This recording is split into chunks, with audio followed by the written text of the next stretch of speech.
Ready? Mm-hmm. After we got, after we were coming back from our honeymoon down here in Las Vegas, and then we stopped in Manti and came on up, and we went to our place, and then 2 weeks after that, after that I got a job with the school district, the college. I was painting apartments. Oh, so that's why you don't like to paint? Well, I don't know. That's been a long time. I've painted an awful lot since then. But so for those 2 weeks I was painting apartments, and so then I came to the day that I registered for a fall quarter, and Narita was working for Dr.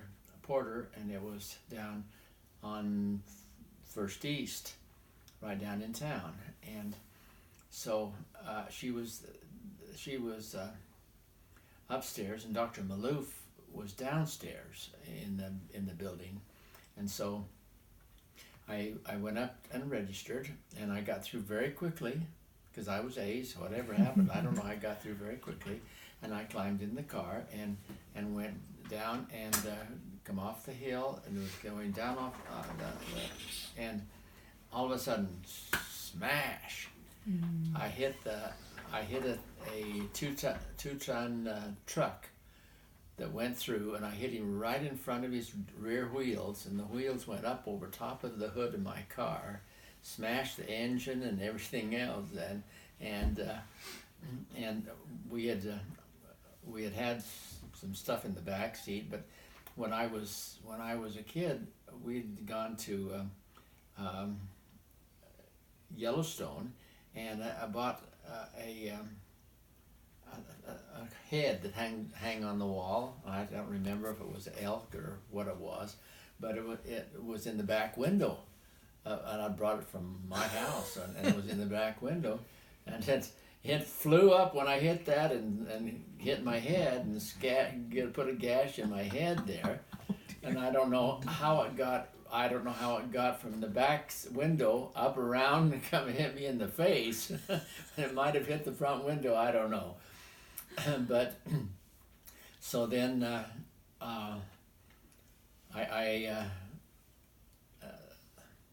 they called, I don't know who they called. They must have called Dale, and he came up and picked me up because they towed the truck away, towed my car away. Oh. And they took it out to the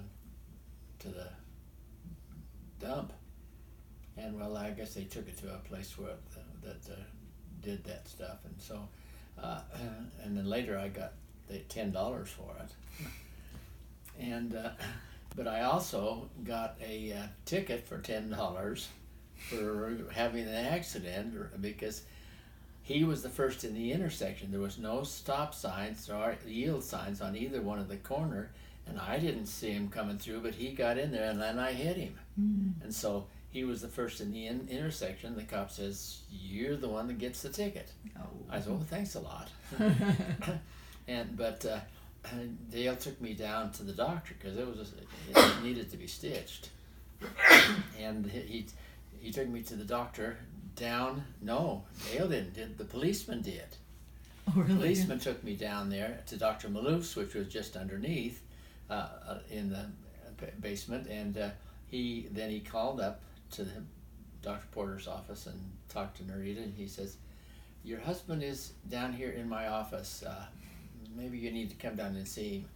Well, she threw a fit. She wouldn't know what was the matter, but she went down and found out I was all right. But it was very funny that I still can't imagine how that plastic head got around and hit me in the head this direction.